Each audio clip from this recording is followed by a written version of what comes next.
जय हिंद दोस्तों, स्वागत है आप सभी लोग का। तो आज की जानकारी बहुत ही खतरनाक होने वाली है। आज हम बात करने वाले हैं आर्मी में जो डॉक्यूमेंट लगते हैं भर्ती में, उस डॉक्यूमेंट में आपने कितनी बार संशोधन किया है, रजिस्ट्रेशन हो रहा है कि नहीं हो रहा है, क्लास 10th का सर्टिफिकेट है तो कौन से बोर्ड का मान्य है, कौन से बोर्ड का मान्य नहीं है, कौन सा वेरिफिकेशन होगा तो कोई दिक्कत नहीं होगी, किसमें हो सकती है, और आधार कार्ड में कितनी बार संशोधन किए हैं, कितनी बार नहीं किए हैं, दिक्कतें आएंगी कि नहीं आएंगी, और हर एक डॉक्यूमेंट की बेसिक से लेके एडवांस तक पूरी जानकारी हम आपको देंगे ताकि आपका डाउट क्लियर हो जाए भर्ती को लेके, और आपको पता लग जाए कि जो आपके पास डॉक्यूमेंट है वो वैलिड है भर्ती देखने के लिए या नहीं है। ठीक है, तो चलिए वीडियो के साथ एंड तक बने रहिएगा। आज की वीडियो बहुत ही ज़बरदस्त होने वाली है। हाँ, कुछ ऐसे परमानेंट डॉक्यूमेंट हैं जो आर्मी में चाहिए ही चाहिए, कुछ नॉन परमानेंट हैं, यानी नहीं भी होगा तो आप भर्ती हो जाएंगे, कोई दिक्कत नहीं है। तो चलिए एक-एक करके बात करते हैं, और ये जो नई भर्ती हो रही है 2025-26 की, ये उस पे आधारित वीडियो है, और वही नोटिफिकेशन जो नई आई है उसी पे आधारित ये वीडियो 100% आपको हिंदी में बना के आपको सभी लोगों को प्रोवाइड की जा रही है। ठीक है, तो चलिए स्टेप बाय स्टेप पूरी जानकारी को हम बताते हैं। सबसे पहले बता देते हैं बेसिक जानकारी। जब भी आप आर्मी का फॉर्म भरते हैं, अप्लाई करते हैं, तो अप्लाई करने के बाद कुछ महीनों, 1 या डेढ़ महीने बाद आपका एडमिट कार्ड जारी होता है। तो आपको एडमिट कार्ड लेके जाना अनिवार्य होता है। अब एडमिट कार्ड कुछ इस प्रकार का होता है, आप देख सकते हैं। एडमिट कार्ड के लिए आप सिंपली कुछ इस प्रकार का आपका एडमिट कार्ड होता है। ठीक है, आपका एडमिट कार्ड रहेगा, उस पे फ़ोटो अटैच करनी रहती है। आप एक कलरफुल फ़ोटो उसमें अटैच कर देंगे, पेस्ट कर देंगे। बाकी डिटेल आपकी रहती है। एडमिट कार्ड पे आपका एड्रेस रहता है, टाइमिंग रहती है सेंटर का कि आपको कहाँ पे जाके आपको रनिंग करनी है। ठीक है, वो तो आपकी बेसिक जानकारी होती है, वो तो आप सभी लोग को पता ही होगा। ठीक है, चलिए अब अगली जानकारी पे चलते हैं। एडमिट कार्ड के बारे में आपको पता चल गया। एडमिट कार्ड को आपको 2 से 3 कॉपी ले लेनी है अच्छे प्रिंट में। ठीक है, इस बात का ध्यान रखिएगा। फिर फ़ोटो, पासपोर्ट साइज़ का आपको 20 फ़ोटो ले लेना है। क्या 20 फ़ोटो? अभी मैंने यहाँ पे पासपोर्ट साइज़ का आपको 20 फ़ोटो दिखाया होगा, कुछ ऐसा। ठीक है, कलरफुल आप बैकग्राउंड वाइट रहेगा, आप ले लीजिएगा। ठीक है, उसके बाद देखिए एजुकेशन सर्टिफिकेट की बात कर लेते हैं। तो एजुकेशन सर्टिफिकेट में आपको कौन कौन से वैलिड हैं, जैसे मान लो आप क्लास 10th पास भर्ती देख रहे हैं या क्लास 8th पास भर्ती देख रहे हैं। 8th पास भी ट्रेडमैन की आर्मी में आती है।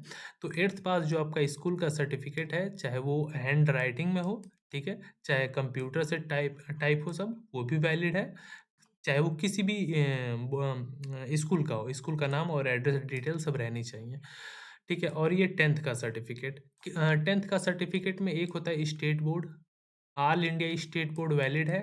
भारत के किसी भी स्टेट बोर्ड से आप पास हैं, पंजाब, उत्तर प्रदेश स्टेट बोर्ड, कोई भी बोर्ड है।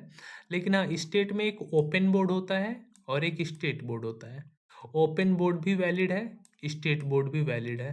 ठीक है, इस बात का ध्यान रखिएगा। अगर आपने रेगुलर क्लास किया है तो, और वो जो स्कूल है भारत के रजिस्टर्ड है। ठीक है, रजिस्टर्ड है, मान्यता प्राप्त है, तो वो वैलिड है। ठीक है, अब इसी में आ जाता है एक सीबीएसई बोर्ड। सीबीएसई बोर्ड तो ऑल इंडिया वैलिड है। अगर ये सर्टिफिकेट है तो डरने की कोई बात ही नहीं है। एक होता है आईसीएसई बोर्ड, आईसीएसई बोर्ड भी वैलिड है। ये तो इससे भी टफ है, अच्छा है। ठीक है, उसके बाद सीबीएसई, उसके बाद स्टेट बोर्ड, फिर ओपन बोर्ड। ठीक है, फिर एनआईओएस भी वैलिड है। ठीक है, अगर एनआईओएस का है तो वो भी वैलिड है, लेकिन आपका जो 10th का सर्टिफिकेट है वो आपके आधार कार्ड और बेसिक डिटेल सब मैच होनी चाहिए, ना कि आपने ऐसे डायरेक्ट बनवाया है। उस सर्टिफिकेट पे डेट ऑफ बर्थ कुछ और है क्योंकि आपने पैसे देके बनवाया है, आधार कार्ड पे कुछ और है, तो आप रिजेक्ट हो जाएंगे। तो ये सर्टिफिकेट वैलिड है, इस बात का ध्यान रखिएगा। ठीक है, और यहाँ पे साफ साफ कह रहा है फ्रॉम रिकॉग्नाइज्ड स्कूल। ठीक है, बोर्ड यूनिवर्सिटी। ठीक है, जो मान्यता प्राप्त है। चलिए अब नीचे देख लेते हैं। आ जाते हैं। ठीक है, यहाँ पे ओपन स्कूल के भी वैलिड है, और लिविंग सर्टिफिकेट भी आपको चाहिए होता है जो स्कूल वाले काट के देते हैं। ठीक है, इस बात का ध्यान रखिएगा। 8th का सर्टिफिकेट, ट्रांसफर सर्टिफिकेट भी आपका टीसी भी चाहिए होता है। ठीक है, टीसी नहीं ट्रांसफर सर्टिफिकेट। ठीक है, ये तो आपको स्कूल द्वारा मिल जाएगा, उसमें कोई बड़ी बात नहीं है। ये परमानेंट डॉक्यूमेंट थे। क्या ये थे? Permanent document. ठीक है, ये परमानेंट डॉक्यूमेंट है, यानी ये कंपलसरी है, ये रहेंगे तभी आप भर्ती देखेंगे, नहीं तो देख ही नहीं सकते। ठीक है, कुछ ये परमानेंट अभी हैं, नॉन परमानेंट की भी बात करेंगे। अब नीचे थोड़ा-सा आ जाते हैं। अब देख लेते हैं, ये जो है डोमिसाइल, ये चाहिए ही चाहिए, परमानेंट है कि आप किस राज्य के निवासी हैं।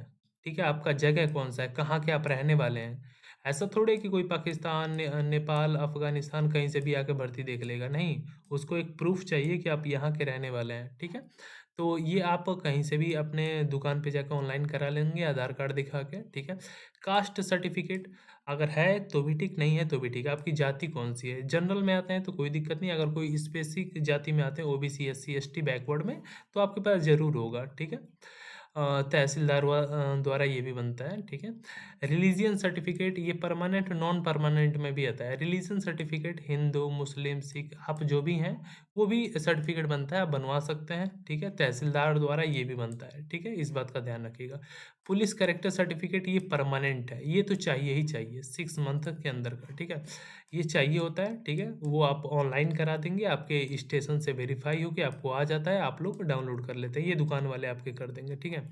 उसके बाद स्कूल कैरेक्टर सर्टिफ़िकेट ये भी परमानेंट है, नॉन परमानेंट भी है, लेकिन आपके स्कूल वाले तुरंत दे देते हैं, इसमें कोई दिक्कत नहीं है, जहाँ से आपने पास किया होता है। कैरेक्टर सर्टिफ़िकेट ये भी परमानेंट है, ये गाँव का सरपंच बना के देता है।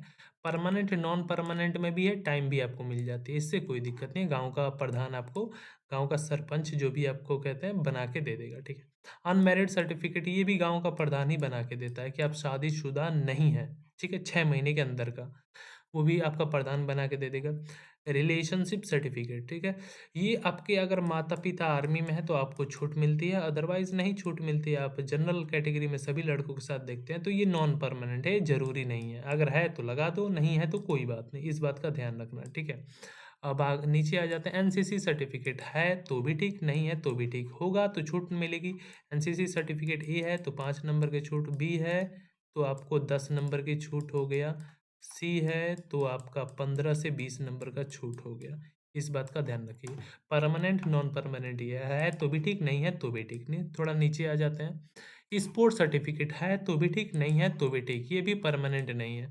आपके पास 1 साल, 2 साल कहीं गेम खेले हैं, उसका सर्टिफ़िकेट है तो भी ठीक, नहीं है तो भी ठीक। अगर होता है तो आपको उसी सर्टिफ़िकेट इतनी छूट मिल जाती है, इस बात का ध्यान रखिएगा, ठीक है?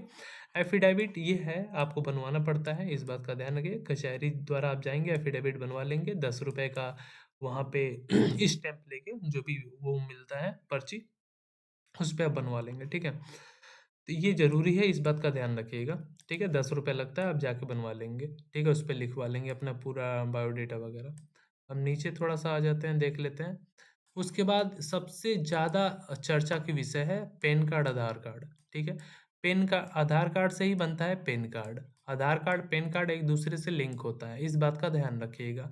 तो बात कर लेते हैं आधार कार्ड। तो आधार कार्ड को लेके बहुत सारे लड़कों के दिमाग में इश्यू है, कन्फ्यूज़न है, उसका भी सॉल्यूशन हम दे देते हैं।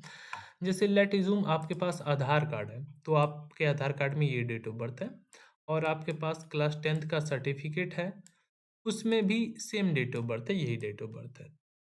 ठीक, दोनों सेम है, आप भर्ती देख रहे हैं, कोई इश्यू नहीं है। Father name, mother name, address सब सेम है, कोई दिक्कत ही नहीं है और जनरली 95% लोगों का सेम होता है। आधार कार्ड की डिटेल और उनकी 10th की डिटेल सब सेम होती हैं। और जो 5% लड़के आते हैं, संशोधन कराते हैं, दूसरी बार भर्ती देखते हैं, तीसरी बार देखते हैं, तो उनके साथ दिक्कतें आ जाती हैं। इस बात का ध्यान रखिएगा। और दिक्कतें क्या आती हैं, वेरिफ़िकेशन में दिक्कत होती है, फॉर्म नहीं भर पाते हैं, तो उनको आर्मी के सेंटर पे कॉन्टैक्ट करना रहता है, अदरवाइज़ उन्हें संशोधन कराना पड़ता है। इसके सिवा कोई सॉल्यूशन नहीं है, ठीक है? अदरवाइज़ फॉर्म आपका रिजेक्ट हो जाता है, वेरीफ़ाई नहीं होता है, ठीक है? अब आगे कर लेते हैं, टैटू वगैरह है, तो टैटू से रिलेटेड आप देख लीजिएगा। अभी जो बात हमने किया मेन डॉक्यूमेंट यही थे। अगर ये डॉक्यूमेंट आपके पास हैं तो 100% आँख बंद करके आप भर्ती देखिए, आपको भर्ती में कोई दिक्कत नहीं होगी। अगर नहीं है तो बनवा लीजिए, संशोधन करा लीजिए, सही करा लीजिए, अदरवाइज़ फॉर्म नहीं भर पाएँगे, दिक्कतें भी होंगी, रिजेक्ट भी हो जाएँगे।